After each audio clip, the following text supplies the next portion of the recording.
6 जनवरी 2004 Dubai की रेत भरी ज़मीन पर एक बिल्डिंग के लिए खुदाई शुरू होती है, दुनिया की सबसे ऊंची इमारत बनाने के लिए।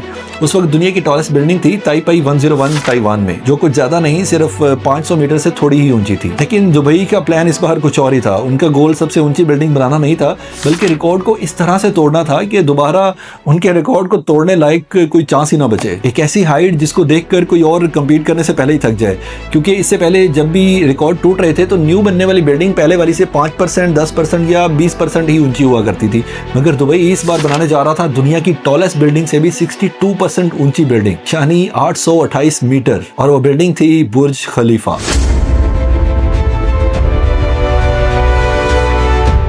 मगर क्या अब बुर्ज खलीफा का रिकॉर्ड टूटने वाला है? इसकी कंस्ट्रक्शन स्टार्ट होती है 2004 में और तकरीबन 5.5 साल के बाद अक्टूबर 2009 में कंप्लीट होती है। जब 2010 में ऑफिशियली बुर्ज खलीफा दुनिया के लिए ओपन होता है तो दुनिया इसे देख के हैरान रह जाती है। लेकिन सवाल यह है कि 15 साल गुजरने के बाद भी अभी तक कोई इस बिल्डिंग का रिकॉर्ड क्यों नहीं तोड़ सका, और इंसानियत आखिर कितनी ऊंचाई तक बिल्डिंग्स बना सकती है? आज इस वीडियो में हम इसी सवाल का जवाब तलाश करने की कोशिश करेंगे। दोस्तों, लगभग 4000 साल तक दुनिया के सबसे ऊंचा स्ट्रक्चर था, जो बिल्डिंग थी, वो थी पिरामिड ऑफ गीज़ा, जो इजिप्ट के अंदर है, मिस्र के अंदर है, और उसकी हाइट थी सिर्फ 145 मीटर। ये रिकॉर्ड 14वीं सदी तक बना रहा और फिर यूरोप के अंदर चर्चिज़ की जो है ना वो शुरुआत होती है, और फाइनली 1889 के अंदर एफिल टावर जो है उसकी तामीर होती है, जो सब बिल्डिंग्स को या जो स्ट्रक्चर से उनको पीछे छोड़ देता है। लेकिन एफिल टावर आपको पता है कि एक तरह की बिल्डिंग हम उसे नहीं कह सकते, क्योंकि लोग उसमें रह नहीं सकते, काम नहीं कर सकते। उसके बाद 1884 के अंदर शिकागो होम इंश्योरेंस की बिल्डिंग बनती है, पहला रियल स्काईस्क्रैपर, जो जहाँ पे लोग एक्चुअली काम कर सकते हैं, रह सकते हैं। और उस वक्त दुनिया का इससे बड़ा कोई भी बिल्डिंग नहीं थी, और जो सबसे बड़ी बिल्डिंग ये वाली बनी, इसकी हाइट भी सिर्फ 55 मीटर थी। लेकिन यहीं से दुनिया के अंदर ऊंची बिल्डिंग्स बनाने का मुकाबला स्टार्ट हुआ। 20वीं सदी में न्यूयॉर्क और शिकागो में स्काईस्क्रैपर्स का बूम आता है। अमेरिका की एम्पायर स्टेट बिल्डिंग 40 साल तक टॉलेस्ट बिल्डिंग का रिकॉर्ड अपने पास होल्ड किए रखती है। लेकिन 1998 में फोकस अमेरिका से एशिया की तरफ शिफ्ट होता है। जैसे पेट्रोनास टावर्स कोलालमपुर के अंदर बनते हैं और उसकी हाइट होती है 452 मीटर। इसके अलावा और बहुत सी बिल्डिंग्स बनती हैं, और फिर बनती है ताइपाई 101 ताइवान में, जिसकी हाइट थी 509 मीटर। लेकिन उसके बाद हम अचानक एक बहुत बड़ा धमाकेदार जंप देखते हैं, और जो 509 मीटर से सीधा 829 मीटर पे जाके रुकता है बुर्ज खलीफा। और ब्रो, मजे की बात यह है कि बुर्ज खलीफा का ओरिजिनल प्लान 550 मीटर का ही था, लेकिन जब देखा गया कि इससे भी ज़्यादा और हम कहाँ तक ऊंचा बना सकते हैं, तो दुबई ने सोचा कि क्यों ना इसे एक वर्ल्ड वंडर ही बना दिया जाए। अगर आप बुर्ज खलीफा को ऊपर से देखें तो इसका शेप एक वाई की तरह का शो होता है। इस डिज़ाइन का नाम है बटरेस्ड कोर सिस्टम, जो इस बिल्डिंग को हवाओं के स्ट्रॉन्ग झटकों से महफूज रखता है। ये सिस्टम पहली बार यूज होता है साउथ कोरिया के टावर पैलेस 3 के अंदर, लेकिन बुर्ज खलीफा की बार इस कॉन्सेप्ट को फुली एक्सट्रीम लेवल के ऊपर ले जाया जाता है।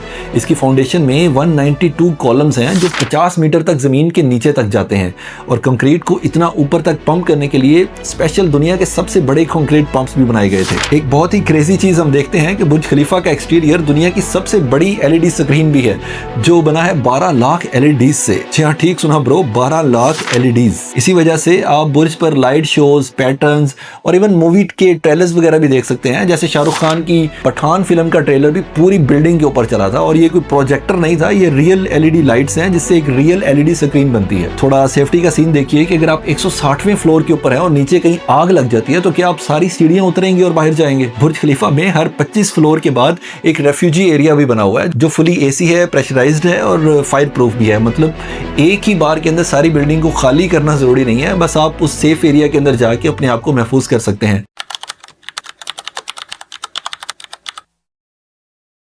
चलें, बुर्ज खलीफा की बात तो काफ़ी हो गई, अब ज़रा इस बात का जायज़ा लेते हैं कि आज के दिन इस बिल्डिंग का रिकॉर्ड कितना खतरे के अंदर है। वैसे तो बुर्ज खलीफा आज भी अपने रिकॉर्ड के ऊपर मजबूती से खड़ा है, लेकिन इसका मतलब ये नहीं है कि दुनिया में कोशिशें नहीं हो रही। कुछ बिल्डिंग्स आज भी इसके रिकॉर्ड को तोड़ने के ख्वाब लेकर बन रही हैं, या कम से कम बनने की कोशिश कर रही हैं। थोड़ी हम बात करते हैं मर्देका 118 की, जो मलेशिया के अंदर बनी है। ये बिल्डिंग साल 2024 के स्टार्ट के अंदर ऑफिशियली ओपन हो चुकी है, और इसकी हाइट है 680 मीटर। अब ये दुनिया की दूसरी सबसे ऊंची इमारत बन चुकी है, लेकिन फिर भी बुर्ज खलीफा से तकरीबन 150 किलोमीटर ये भी कम है, मतलब अभी भी काफी पीछे है। मगर ये साबित करता है कि कुआलालंपुर अब भी इस दौड़ के अंदर दुबई को टक्कर देने के लिए तैयार है। तो चलिए चलते हैं एक और मेगा प्रोजेक्ट की तरफ, जिसका नाम है जद्दा टावर, जो सऊदी अरेबिया में बन रहा है।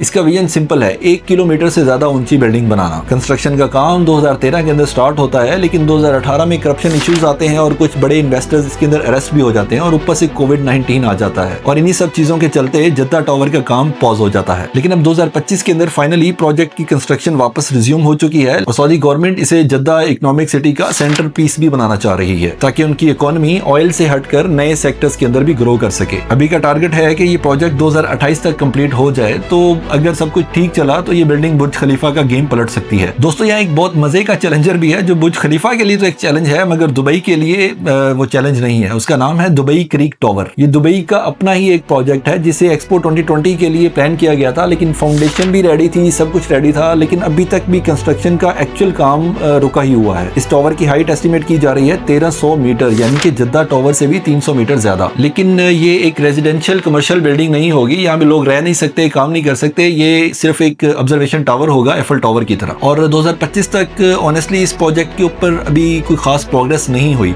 तो इस वक्त के लिए बुर्ज खलीफा का क्राउन अभी तक तो सेफ नजर आ रहा है। लेकिन अब हम बात करते हैं इमेजिनेशन की, मतलब फ्यूचर के जो प्लान्स हैं, जो अभी तक सिर्फ पेपर के ऊपर हैं, जिनके ऊपर कंस्ट्रक्शन स्टार्ट नहीं हुई, मगर वो फ्यूचर में जब बनेंगे तो ऊंची बिल्डिंग्स की दौड़ में इंसान एक नेक्स्ट लेवल पर चला जाएगा। सोचो, अगर हम आज से कुछ दहाइयां आगे जाएं तो इंसान कितनी ऊंची बिल्डिंग बना सकता है। एक प्रपोज प्रोजेक्ट है स्काई माइल टावर, जो टोक्यो के अंदर बन सकता है। प्लान ये है कि इस टावर की हाइट 1.7 किलोमीटर होगी, यानी कि 1.25 किलोमीटर, और इसमें 5 लाख लोग रह सकते हैं। इसका डिजाइन ऐसा होगा कि उसके अंदर से हवा भी इजीली जो है ना वो पास हो सकती है, वरना इतनी हाइट के ऊपर हवा के प्रेशर जो वो तो बिल्डिंग को हिला के रख सकता है बिल्कुल। और अगर आपको ये 1.25 किलोमीटर का प्रोजेक्ट माइंड ब्लोइंग लगा तो जरा आगे सुनिए। एक और प्रोजेक्ट है एक्सीड 4000, नाम ही काफी है। ये बिल्डिंग होने वाली है 4 किलोमीटर ऊंची। सोचो, बुर्ज खलीफा की जितनी तकरीबन 5 बिल्डिंग इसी के अंदर समा सकती हैं। प्लान कहता है कि इसमें 1 मिलियन लोग रह सकते हैं, मतलब एक पूरा छोटा शहर। लेकिन ये सिर्फ एक कॉन्सेप्ट है, अब तक इसके ऊपर एक्चुअल कंस्ट्रक्शन जो है वो स्टार्ट नहीं हुई। और इससे भी एक क्रेजी कॉन्सेप्ट है जिसे कहते हैं स्पेस एलिवेटर। एक ऐसा एलिवेटर जो केबल के जरिए जमीन से सीधा स्पेस तक जाएगा। ये पूरा प्लान एक साइंस फिक्शन की जैसा लगता है, लेकिन इंजीनियर्स और साइंटिस्ट इस पर सीरियस रिसर्च कर रहे हैं। दोस्तों, इन सब आइडियाज के अंदर अभी तक ग्राउंड रियलिटी बिल्कुल जीरो है, ना कोई फाउंडेशन है, ना अप्रूवल है।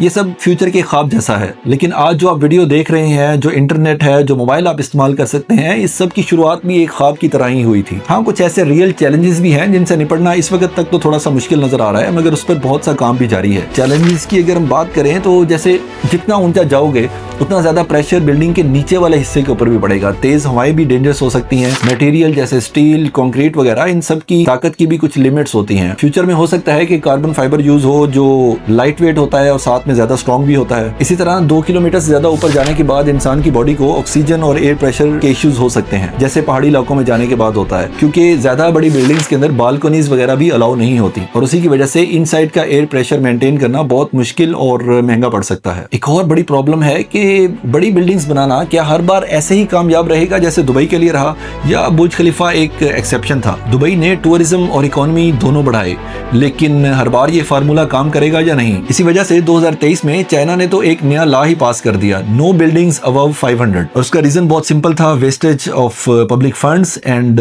हाई मेंटेनेंस और लो ROI। तो दोस्तों, सवाल ये है कि बुर्ज खलीफा का फ्यूचर क्या है? क्या कोई इसे पीछे छोड़ पाएगा?